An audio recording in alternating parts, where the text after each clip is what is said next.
¿De qué me gustaría charlar, pensar o que podamos de alguna manera eh, sacar una idea? Es a lo que nos viene pasando en las últimas horas respecto a la situación de la Argentina, ¿no? Económica, política y social. Porque venimos contando las aristas de que al gobierno le faltan dólares, de que se firmó un acuerdo con el Fondo Monetario, de que el Fondo Monetario pide algunos condicionamientos, como mantener las reservas, como achicar el déficit. Eh, la ministra viajando a los Estados Unidos tratando, algunos dicen, de respirar, tomar aire, como te enseñan en yoga, exhalar y ganar el tiempo suficiente para que el corazón lata mejor, ¿no? Es un poco una síntesis de lo que nos está pasando. Por otro lado, el gobierno internamente sabe lo que le pasa a los argentinos, que hay una situación compleja, hablando del hambre, hablando de la pobreza, hablando de la indigencia, de que los trabajadores no llegan a fin de mes, del cansancio, del hastío.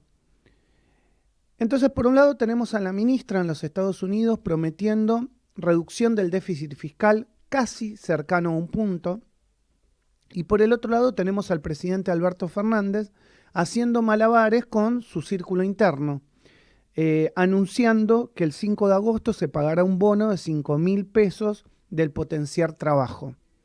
Después vamos a analizar con Josefina la medida puntual, no importa.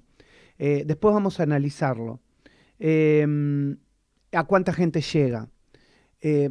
Lo que sí uno no entiende es cómo se anuncia el achicamiento del déficit y por el otro lado, cómo de alguna manera,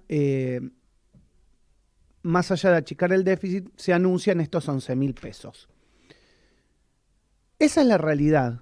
Entonces uno dice el gobierno va para un lado, la ministra va para el otro, pueden ser medidas desarticuladas, es lo que quiere escuchar el Fondo Monetario como de alguna manera canción para sus oídos. Y por el otro lado también internamente los sectores más duros pidiendo que para evitar marchas en las calles y agudizar el conflicto social, otorgar estos bonos.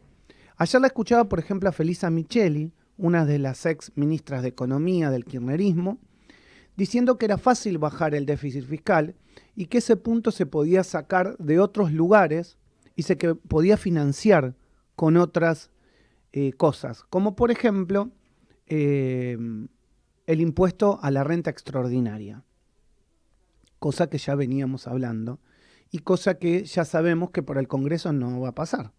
De hecho, es una idea que se inició en el Senado, que el Senado no pudo ni siquiera tratarla y que en diputado la cosa va a ser más complicada. Entonces, las ideas uno puede tener de dónde financiarla. El tema es que la Argentina esté en condiciones de poder llevarla adelante por el marco político también, complejo que tiene, donde hoy no hay una fuerza predominante que pueda decir esta es la solución y van a ir todos hacia ahí, porque hoy el Congreso no es una escribanía. Justamente no hay un partido dominante. Hoy hay ideas que tienen que ser consensuadas, ideas que tienen que ser debatidas e ideas que tienen que ser llevadas adelante por el partido político y la oposición. Ahora, el problema es que dentro del partido político gobernante también hay ideas cruzadas. De hecho, se viene hablando a lo largo de todas estas semanas de cambios en el gabinete, cosa que te contamos aquí en este programa. Esos cambios en el gabinete reflejarían un mayor poder de Sergio Massa, que el presidente hoy no estaría de acuerdo en la negociación completa, junto con Cristina Kirchner, de llevar adelante estos cambios. Por lo que pide Sergio Massa, mayor poder en el Banco Central, mayor poder en el Ministerio de Economía, mayor poder en organismos de control como la AFIP. Entonces, tampoco el propio gobierno tiene muy en claro la dirección que quiere tomar. Se toman medidas que se creen que pueden hacer que haya mayor caja de dólares, como por ejemplo lo que hemos conocido en las últimas horas de los dólares turistas. Y ayer a última hora casi como si no fuera un anuncio, sino una medida que se lanza, se conoce el nuevo dólar soja. Otro dólar más para engrosar la diversa cartela de dólares que tiene la República Argentina.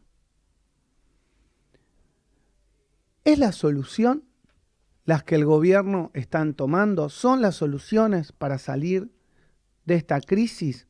Lo que uno espera es que el gobierno pueda estabilizar, al menos la Argentina, en unos meses, e ir encontrando soluciones. Al menos que la corrida cambiaria pare. Ayer la corrida cambiaria, cuando uno ve los datos, digamos, al final de la jornada, dice, bueno, estuvo más tranquilo. Pero en realidad, cuando uno ve lo que pasó durante el día, hubo mucha volatilidad. Porque el dólar financiero subió casi 10 pesos, bajó al final de la ronda otros 10 pesos. Entonces la volatilidad y la corrida todavía existe, más allá de algún poder de fuego que pueda tener el Banco Central o el propio gobierno para detener los números al final y que no se sienta una caída estrepitosa como viene pasando las últimas semanas.